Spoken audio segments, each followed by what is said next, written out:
Hey there, today we're going to look at how to create a process flow diagram on Miro Board. So let's get started. First, go to miro.com.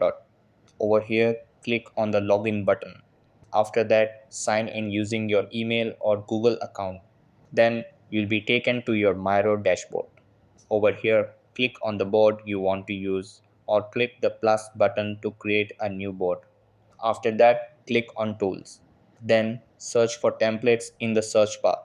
Over here, look for the SOP standard operating procedure template. After that, click on Use template. Then give your diagram a title. Over here, start customizing the fields in the diagram. After that, edit the components like steps, shapes, text, and positions as needed.